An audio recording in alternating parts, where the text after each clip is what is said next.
जो नारे आपने अभी यहाँ हमें उनके बारे में याद दिलाया, मैं कभी उनके हक में था नहीं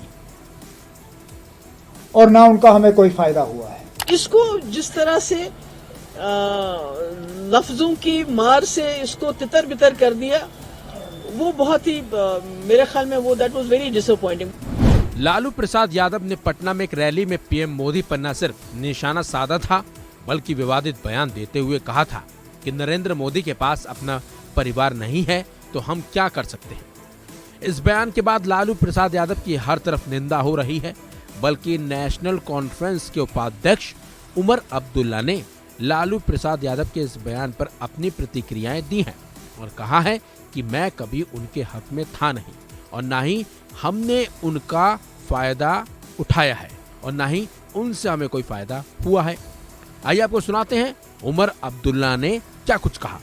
जो नारे आपने अभी यहाँ हमें उनके बारे में याद दिलाया, मैं कभी उनके हक में था नहीं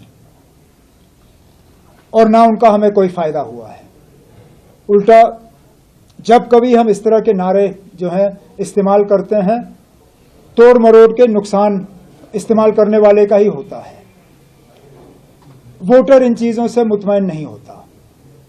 वोटर ये जानना चाहता है कि आज के जो हमारे मुश्किलात हैं उनका हल कैसे होगा, हमारी नौकरी कहां से आएगी, जो एग्रीकल्चरल सेक्टर में आज डिस्ट्रेस है उसको किस तरह दूर किया जाएगा, जो रूरल इकोनॉमी जो है हमारी लगभग पूरी स्टैग्नेंट हो चुकी है, रूरल इकोनॉमी को किस तरह दोबारा जिंदा किया जाएगा। इन चीजों पे जो है वोटर सुनना चाहता है, बजाय ये कि किसका परिवार है या नहीं है।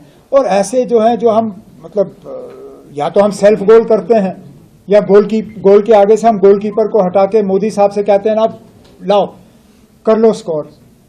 अब परिवार पे हमने खुल्लम खुल्ला उनको गोल दे दिया और उन्होंने मौके का इस्तेमाल किया और बड़े तरीके से किया, कहा कि मोदी उनका है जिनका कोई नहीं, और हमारे पास इसका जवाब ही नहीं है। तो मैं तो अपने वो मुझसे हालांकि सियासी तौर और उम्र के लिहाज से बहुत सीनियर हैं, लेकिन मुझे थोड़ा बहुत जो तजुर्बा है वो यही है कि हमें इस तरह की सियासत जो है वो छोड़ के हमें लोगों के मुद्दों की सियासत करनी चाहिए। ये चौकीदार, ये अदानी अंबानी, ये राफेल, ये परिवार, ये चलता नहीं है। उमर अब्दुल्ला के बयान पर Jammu Kashmir Peoples Democratic Party की प्रमुख महबूबा मुफ्ती का भी बयान सामने आया। आइए आपको सुनाते हैं उन्होंने इस मसले पर और इंडिया अलायंस के मसले पर क्या कुछ कहा। लफ्जों की मार से इसको तितर बितर कर दिया, वो बहुत ही मेरे ख्याल में वो that was very disappointing. But जहां तक इंडिया अलायंस की बात है, मैं समझती हूं कि आज पूरे मुल्क के सामने एक बहुत बड़ा चैलेंज है। जम्मू कश्मीर तो लेबोरेटरी है, जो मुल्क में हो रहा है उसकी लेबोरेटरी जम्मू कश्मीर में है, तो हमें तो यहाँ इकट्ठा होना चाहिए था। जब हम यहाँ तितर बितर हो गए तो उसका नेचुरली एक तो हो जाता है वो। मैम 4 अगस्त 2019 के बाद हो गया जुड़ी थी पीएचडी के साथ, आपको नहीं लगता फिर से आज अब क्या करूं मैं? मैंने तो कोशिश की, हमने तो बहुत कोशिश की मेरे भाई, मैंने तो फारूक साहब को ही बोला कि ये हमारे सबसे बड़े लीडर हैं, इनको फैसला करने दीजिए, ये फैसला जो करेंगे हमें कबूल होगा। मगर उन्होंने इतना नहीं सोचा कि मुझे बुला के मुझे बताएं।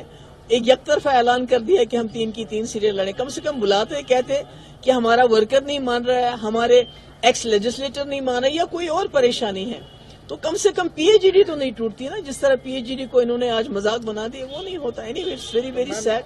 आपको क्या लगता है लोगों के आपके ऊपर फिर से कैसे भरोसा बनेगा? आज फिर से लोगों के साथ खिलवाड़ हो गया पीएचडी को। नहीं, देखिए ना, हमने तो नहीं किया, आप जानते हैं हमने तो नहीं किया, हमने तो कोई खिलवाड़ नहीं किया।